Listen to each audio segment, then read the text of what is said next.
This is Venice.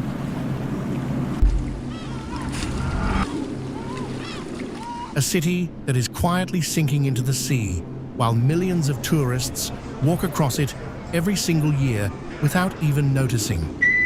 This is one of the most beautiful but fragile cities on Earth. There are no roads here, no cars, no highways, just water, stone, and wood hidden beneath everything you can see.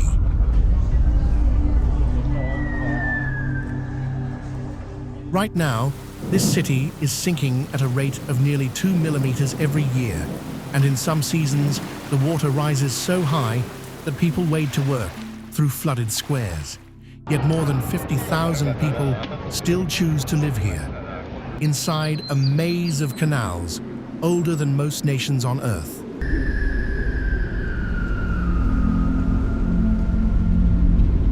When you come here, you will be amazed to see grand marble palaces standing directly on water with no visible foundation at all. How is this even possible? How has this city survived for over 1,000 years without collapsing into the lagoon? We will uncover the full truth, and it is very possible that everything you thought you knew about Venice before was a major misunderstanding.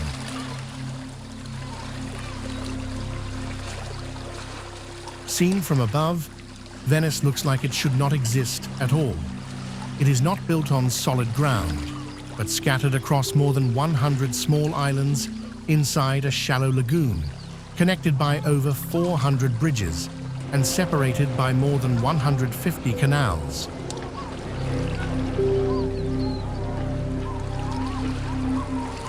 There are no streets wide enough for cars, only narrow stone alleys called calli that twist unpredictably, often ending suddenly at the edge of the water.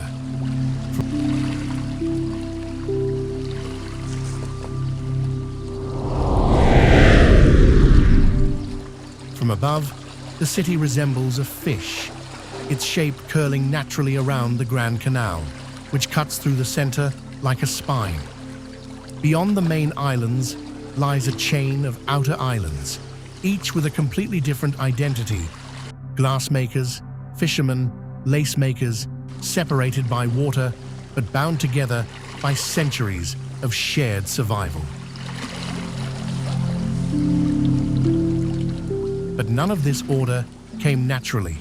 It was built by hand, plank by plank, over more than 1,000 years of desperate engineering against a lagoon that never stopped moving.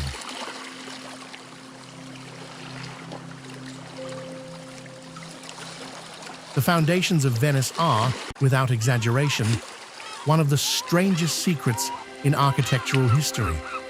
Beneath nearly every building lies a forest, not of living trees, but of millions of wooden piles driven vertically into the mud centuries ago.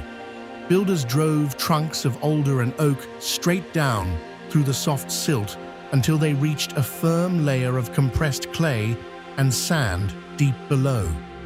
Because the piles are permanently submerged in oxygen-poor mud, they never rot. Instead, minerals in the water slowly petrify the wood, turning it almost as hard as stone. It is estimated that more than 10 million wooden piles support the historic center alone, an invisible underground forest holding up an entire city. To put that in perspective, that's like taking 5 Central Parks from New York and burying them completely underwater just to support Venice. On top of this buried forest, builders placed platforms of Istrian stone, a dense limestone resistant to water, before finally laying brick and marble above it. Nobody planned this from a single blueprint.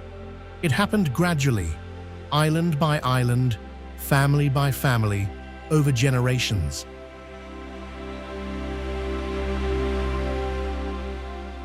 But Venice's relationship with water has never been peaceful. The city faces a phenomenon known locally as Acqua Alta, exceptionally high tides that can submerge entire squares within minutes. St. Mark's Square, the lowest point in the city, is often the first to disappear beneath the water, sometimes rising more than a meter in a single afternoon. Shopkeepers move quickly, sliding metal barriers across doorways while residents walk out onto raised wooden platforms called passerelle, stacked and stored specifically for these moments.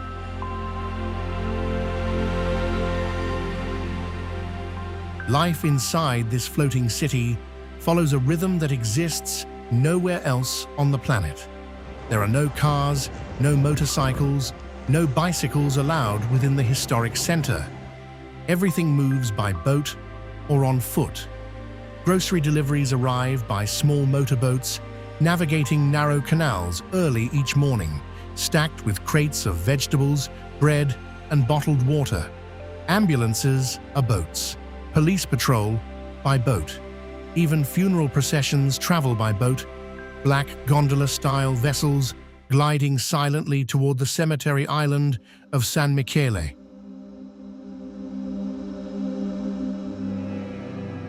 Residents learn to read the tide schedule, the way other cities read traffic reports, checking each morning whether their street will be dry or underwater.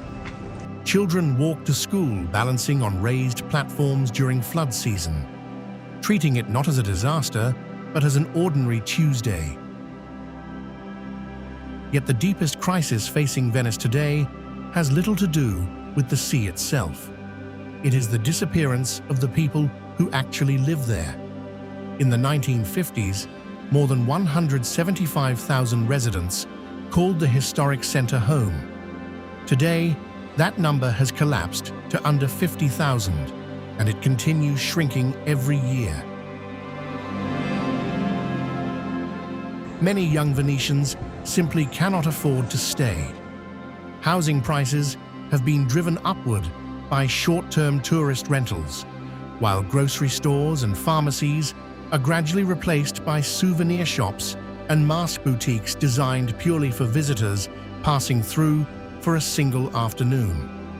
On an average day, the number of tourists walking through Venice can exceed the number of actual residents several times over. Locals now sometimes describe their own city using a haunting phrase, a museum that people still happen to sleep inside. Despite this, something remarkable survives underneath the tourist crowds, a genuine local culture stubbornly holding on. Early each morning, before the first tour groups arrive, elderly residents gather at small standing bars called baccari for a quick espresso and a tiny sandwich called cicchetti, speaking rapidly in Venetian dialect, a language distinct enough from standard Italian that visitors often cannot follow a single word.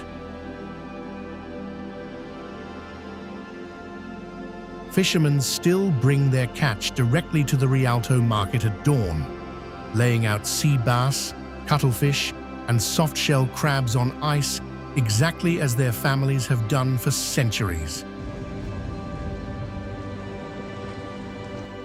On the island of Burano, elderly women continue practicing traditional lace-making by hand, a skill passed silently from mother to daughter, even as younger generations increasingly move away to the mainland for work.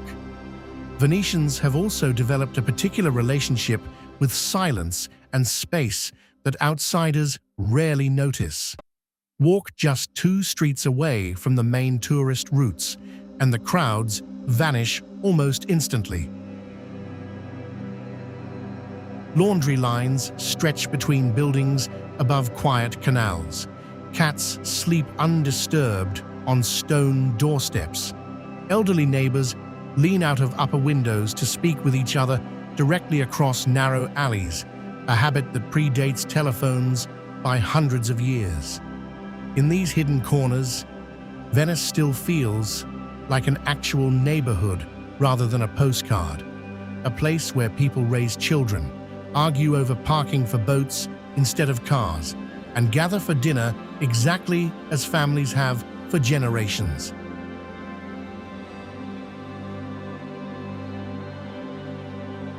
As night falls, the tourist crowds thin out considerably, most day visitors returning to the mainland by train or bus.